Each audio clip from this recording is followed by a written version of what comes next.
Governor, you're wrong. You need to apologize to these agents. They're doing their jobs. They are Americans. They serve this country with honor and decency and respect. Do not diminish their work simply because you tried to make a cheap point that you could tweet. For years, we've been told that enforcing immigration laws is somehow authoritarian, that securing our borders is extreme, and that federal agents doing their jobs are the real threat to democracy. But today, that narrative hit a wall. When a sitting governor compared American intelligence agents to the Gestapo, it raises a stark question. Have we completely lost our sense of historical perspective? Stick around and hit like and subscribe, because this exchange wasn't just a reckless talking point. It revealed how easily some politicians misuse history to score points when they are under pressure. Governor Pritzker, how much does the state of Illinois spend on illegal immigration every year? Again, illegal immigration, that's a federal responsibility. They could tell how much is wasted as a result of their failures. Governor, don't you keep track of how many people are on your Medicaid rolls, how many people who are illegal immigrants in the state of Illinois who are getting actually benefits in your state? Doesn't your government keep track of that? They don't get Medicaid in Illinois or any state as far as I know. Governor Pritzker, you do not keep track of any public service dollars in the state of Illinois that goes to illegal immigrants or goes to people in your state who are not legal residents of the United States and of the state of Illinois. You don't keep track of that. We absolutely keep track of our budget, and we're very closely, and in fact, it's been balanced for 7 years in a row, unlike the Republican before me. Yeah. You know, it's interesting. I noticed that in the state of Illinois, you guys don't really keep track of your money, because I asked your mayor in Chicago similar question about a month ago, and he didn't have an answer. It was quite interesting. I think this might be an Illinois problem. Governor Hochul, in your state, you are spending about roughly $4 billion on illegal immigration. And at the same time, you are actually asking the federal government for $4 billion to finish Penn Station. Don't you think it would be better to stop funding illegal immigrants in your state and actually use those resources to finish Penn Station as opposed to coming to the federal government for the money? Penn Station is owned by Amtrak, not by the state, so it's an appropriate use of their dollars, and Donald Trump has agreed to spend upwards of $7 billion. I appreciated that very much.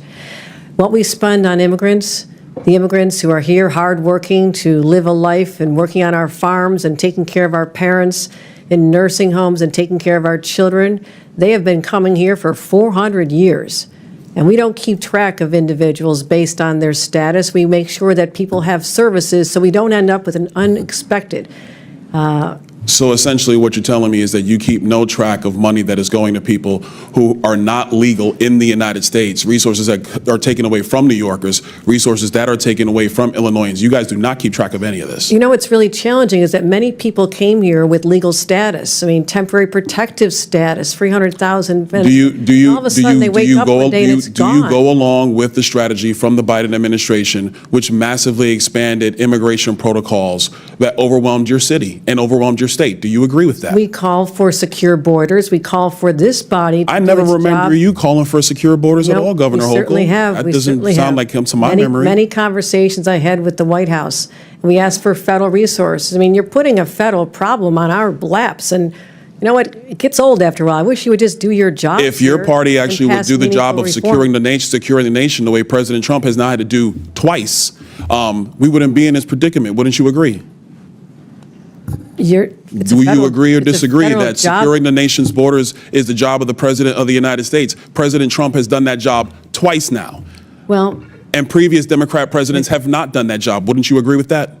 This has been a problem that's been in place since I was a young staffer here on Capitol Hill. We worked on immigration, and Ronald Reagan signed amnesty for 3 million people. You know, it's interesting you bring up Reagan's amnesty in '86. You know, part of that deal was to actually build border wall and secure it, but the Democrat Party refuses to build border wall. You oppose it every single time. Is that your position? Do you now support border walls, There has been many times when bipartisan legislation is presented to this body and people just walk away from it. They refuse to do the hard work of governing like governors like us have to do every single day. When I leave here, I'm going to go home and govern a state. I'm not going to tweet about this experience because I have too much work to do taking care of New Yorkers. And you're really not doing a good job, Governor Hochul, because a lot of New Yorkers are actually coming into my state. In Florida, many of them, they come all the time because they actually want to come to a state that is well run, that protects citizens, does not allow illegal aliens to victimize citizens like they are victimized in the state of New York like they are victimized in the state of Illinois, like they are victimized in the state of Minnesota, they choose states like Florida and Texas to find safer places to live and raise their families. Hold on, Governor Hochul. We've had enough crime time. rates are much Governor lower Walz, than you've been yours, sitting over there much pretty lower. quiet. I got a question for you. I love to talk. Thank you, Congressman. Fair enough. You said earlier that the ICE agents under the orders of President Trump are a modern-day Gestapo. Do you realize how disgusting a phrase that is, considering the history of Nazi Germany? Would you like to recant that statement? What I said, Congressman, and I have a long history of supporting law enforcement, I said President Trump was using them as his modern-day Gestapo, not identifying who you are, coming up in unmarked vans, taking people away and giving... Is it the responsibility of ICE to actually deport illegal aliens in the United States who are here? Isn't that their responsibility? Yes, it is, Congressman, except that the Constitution is not an inconvenience. It's not an either-or. Nobody said an inconvenience. You have a responsibility to deport illegal aliens, and the president is going through that process right now. And let's be very clear, the previous administration, they abused every process there is under border laws to allow more than 10 million people into the country illegally. And this is a burden on all Americans. And so the president is doing his job. So it is sick to refer to Americans who are ICE agents as Gestapo. Governor, you're wrong. You need to apologize to these agents. They're doing their jobs. They are Americans. They serve this country with honor and decency and respect. Do not diminish their work simply because you tried to make a cheap point that you could tweet. I yield back. This moment happened during a congressional hearing when Governor Tim Walz was confronted about a previous statement comparing federal immigration agents under President Trump to the Gestapo. That's not just a throwaway line. It invokes Nazi secret police, mass arrests, disappearances, and genocide to describe officers enforcing U.S. law. Things escalated quickly. Congressman Byron Donalds didn't hold back. Do you realize how offensive that phrase is, given the history of Nazi Germany?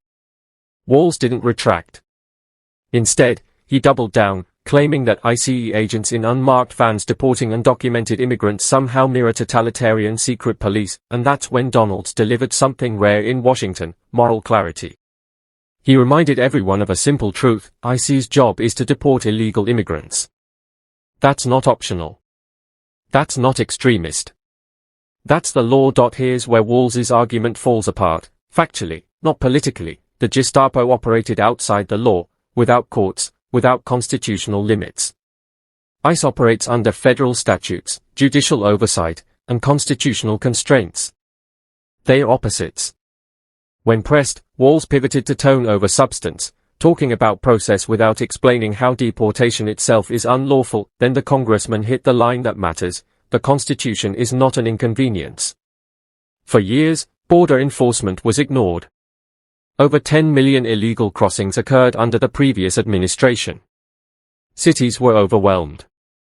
Communities paid the price.